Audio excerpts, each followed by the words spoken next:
بسم اللہ الرحمن الرحیم۔ السلام علیکم ورحمۃ اللہ وبرکاتہ۔ حضرت محمد صلی اللہ علیہ وسلم کی یہ خوبصورت حدیث سنیں۔ ابو جمع نصر بن عمران فرماتے ہیں کہ حضرت ابن عباس رضی اللہ تعالی عنہ کے پاس بیٹھتا تو وہ مجھے اپنے تخت پر اپنے پاس بٹھا لیتے، کیونکہ حضرت ابو جمع حضرت ابن عباس کے ترجمان تھے۔ ابن عباس نے ایک دفعہ مجھے فرمایا، تم میرے پاس ہی قیام کرو، میں اپنے مال میں سے تم کو کچھ حصہ دوں گا۔ لہٰذا میں نے 2 ماہ ان کے پاس قیام کیا۔ انہوں نے فرمایا، قبلہ کچھ قبیلے کے لوگ حضور پاک صلی اللہ علیہ وسلم کے پاس آئے۔ آپ صلی اللہ علیہ وآلہ وسلم نے فرمایا، کس قوم یا جماعت سے آپ کا تعلق ہے؟ انہوں نے کہا، خاندان ربیعہ سے۔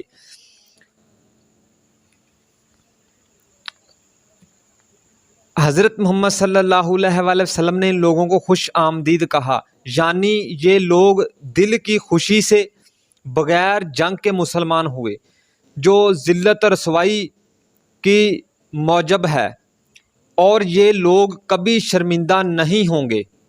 انہوں نے عرض کیا، یا رسول اللہ صلی اللہ علیہ وآلہ وسلم، ہم سوائے رسوائے ماہ حرم کے آپ کی خدمت میں حاضر نہیں ہو سکتے، کیونکہ ہمارے اور آپ کے درمیان کافروں کا ایک قبیلہ ہے۔ لہٰذا ہم کو کچھ حکم دیں، ارشاد فرمائیں جو ہم عمل کریں، تاکہ ہم ان لوگوں کو بتا دیں جو ساتھ نہیں آئے، اور ان پر عمل کر کے ہم سب جنت میں جا سکیں۔ اور انہوں نے مشابت کے متعلق پوچھا۔ آپ صلی اللہ علیہ وسلم نے ان کو 4 چیزوں کا حکم دیا اور 4 چیزوں سے منع فرمایا۔ ان کا حکم دیا کہ ایک اللہ پر ایمان لانا۔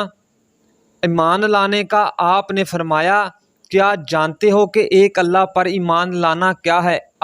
انہوں نے عرض کیا، اللہ اور اس کا رسول ہی عامل ہیں۔ فرمایا، اللہ پر ایمان یہ ہے کہ اس بات کی گواہی دینا خدا کے سوا کوئی معبود نہیں، اور محمد صلی اللہ علیہ وآلہ وسلم اللہ کے رسول ہیں۔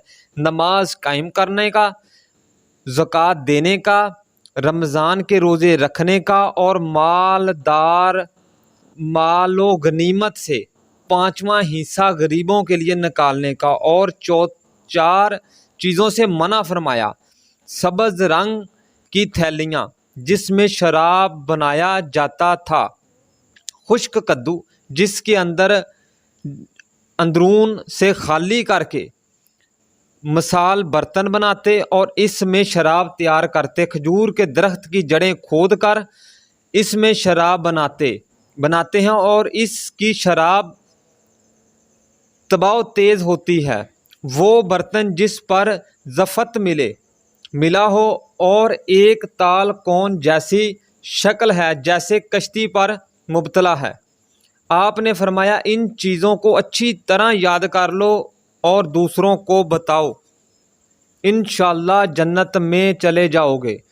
پیارے دوستو، آپ کو یہ حضور اکرم صلی اللہ علیہ وآلہ وسلم کی حدیث سنانے کا مقصد صرف یہی ہے کہ اس حدیث میں اللہ کے نبی نے ہمیں 4 چیزوں کا حکم دیا ہے، اور ایک ہی دفعہ میں 4 چیزوں سے منع کیا ہے کہ شراب حرام ہے، شراب اسلام میں حرام ہے، شراب اسلام میں حرام ہے، ہم کسی بھی صورت میں شراب نہیں پی سکتے۔ اگر دنیا میں یہ برا عمل کریں گے، قیامت والے دن اللہ تعالیٰ کی سزا بھی ملے گی، اور وہ تو جو قبر میں ہوگا وہ بھی ابھی تو ہم جانتے نہیں ہیں، بڑی خوشی سے ہم پی لیتے ہیں، لیکن جب قبر میں جائیں گے تو تب پتہ چلے گا۔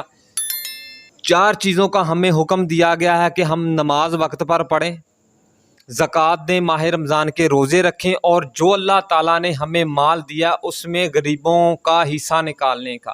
آخر پر دعا ہے کہ اللہ تعالیٰ مجھے آپ سب کو اس حدیث پر عمل کرنے کی ہمت اور توفیق عطا فرمائے۔ ثواب کی نیت سے اس حدیث کو زیادہ سے زیادہ شیئر کریں اور اپنے مسلمان ہونے کا حق ادا کریں۔ جزاک اللہ و احسن جزا۔